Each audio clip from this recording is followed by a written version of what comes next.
Did you know that NASA is planning to go to the moon in 2024? I did, yes. No, sir. No, sir. I had heard rumors about that. No, this is the first time I heard about it. I didn't know that. I mean, Yes. I did not know that. I do think, there are also a lot of problems on our own planet that NASA also has a hand in dealing with. They do a lot of earth science work, and I think a lot of people don't realize that. But, I think that's sort of an issue that a lot of people struggle with, that like this is really cool and important, but like what about all the homeless people and all the people who are starving, and what about climate change? And I think there's just a lot of other priorities kind of floating around since the 60s, like keeping this world intact, that a lot of people kind of argue that we maybe shouldn't be spending so much money on space. So like right now it's expensive. And it depends on what we're doing, We could be laying groundwork for stuff we don't know about yet, I've heard people talk about mining certain types of hydrogen from the moon to use for fuel sources and things like that. I mean, if we're just using rock collection, I know we only have like a certain number of samples in like NASA labs that they're really important because they give to museums and things like that. And sometimes they're used for like certain innovations or whatever in technology. I've heard, I don't really know 100%. But yeah, it's worthwhile. Obviously, it must have a lot of commercial uses and defense uses and learning uses. I think they says that the story of the Earth is in moon because it probably was part same. Is a part of one body which is split and become a moon. I mean, they say that. Well, God knows. I don't know. So the Japanese have such a reputation for being able to do some things incredibly well.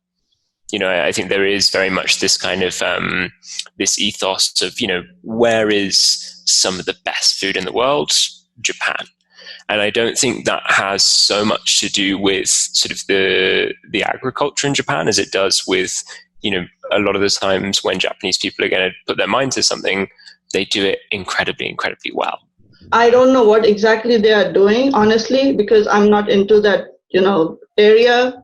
I don't have that knowledge, but in general, I would say maybe more of like probably some kind of advertising, or maybe putting it in like some news or media somewhere, some social media kind of stuff, so people know, what's going on and what they're planning. I'm sure. I think we have enough brain power right now and resources here on Earth to help Earth and a lot of its own citizens, right?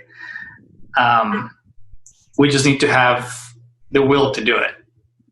But I see that as completely independent issue than having resources to explore what's out there.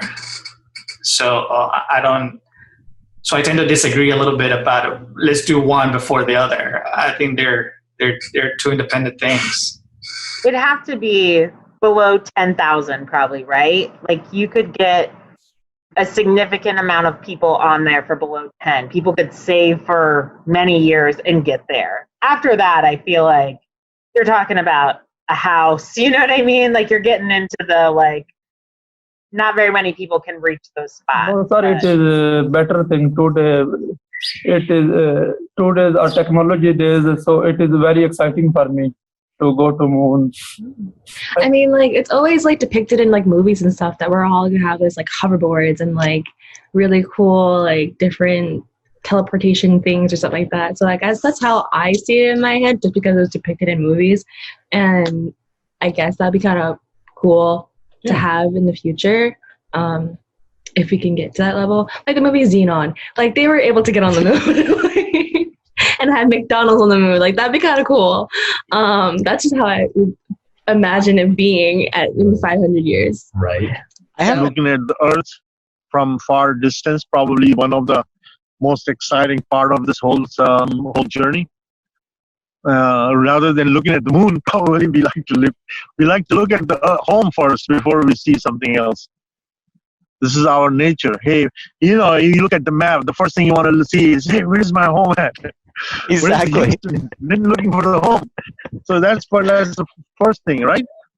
So Google Earth. First thing we Google how my house look from the satellite, from the far distance, or from the top view. It's nature. It's natural. We love home more than anything else. Regardless, like so much pollution and environment problem, and we have poverty. So I would try to help people who are in need, of this kind of support. Probably I will fund it to those kind of organizations who can help people in their specific areas, where they need it. That would be my focus, if I get that money. When one of Ellen's rockets came back and finally made the landing after many failures, I remember sitting here with my cousin. We were watching it live as it was happening, and it was just like, wow, that's amazing, right? And that's where it needs to go. And so I think that gave a lot of people some hope that, hey, maybe we can do this on the private sector. No, thank you so much, Nathan, for your time. This was really, really enjoyable. If anyone else is watching and they're kind of, considering coming on and speaking to you, such an eye-opener, so much to think about. This is a really wonderful project, and all the very best of luck with it.